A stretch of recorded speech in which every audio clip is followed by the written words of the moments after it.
The Prophet Muhammad's tribe was called the Quraysh. The funny thing is, nobody really knows why. The medieval writers had loads of guesses. According to one story, there was a person named Quraysh who used to lead the camel caravans and the tribe was named after him. In another story, it's because the tribe was gathered together in Mecca, and supposedly there was this archaic word for gathering together, takarrush, and that's where the name comes from. Or takarrush could mean earning, gaining, profiting, because the tribe used to make money by raiding other tribes or by trading with them. But there's a different story where a patriarch of the tribe really wants to help everyone financially, so he keeps asking if they need anything, and apparently the word karsh or takrish means to ask questions. The same guy allegedly looked a bit like a camel, a particular kind of camel called a Quraysh camel, and that's how the tribe got their name. That's so mean. Other people connected it to the word qirsh, meaning shark, because the Quraysh is a tribe that consumes other tribes, and the shark is a fish that consumes other fish. The word Quraysh is a bit strange anyway, because it looks like a diminutive form, so if a qirsh is a shark, then a Quraysh is a small shark, like a shark pup, or a...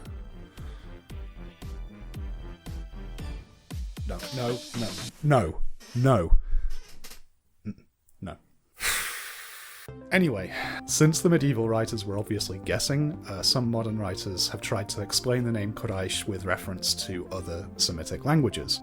In Syriac, the verb qrash can mean to gather together, and hypothetically the form qrisho or qrishe would mean gathered together like a confederation. Maybe.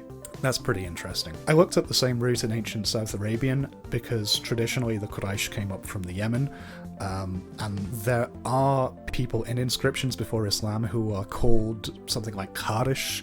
In particular, there are women who are called Qarishat of a local god, but we don't really know what that entails.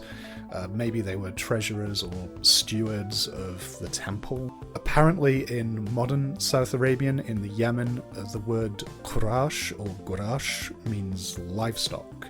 So maybe a South Arabian Qarish was someone who herded animals. Maybe animals that belonged to the temple. I don't know. Back up north, in the Akkadian language, there was a portable tent shrine, like the tabernacle in the Hebrew Bible, and it was called a kersu. And there's a related term in the Bible as well. Kerashim are the wooden planks that you assemble to make the tent shrine. But what's really weird is, according to the Talmud, there was a special animal that God created so that Moses could skin it and use its hide to cover the tent shrine. The animal was a unicorn, and it was called a Qeresh. And I really like the idea that the Quraysh were named after a unicorn, especially if they thought of themselves as like the guardians of the desert shrine. But honestly, these are just guesses, and I don't think we know any more than the medieval writers did, so this video has no conclusion.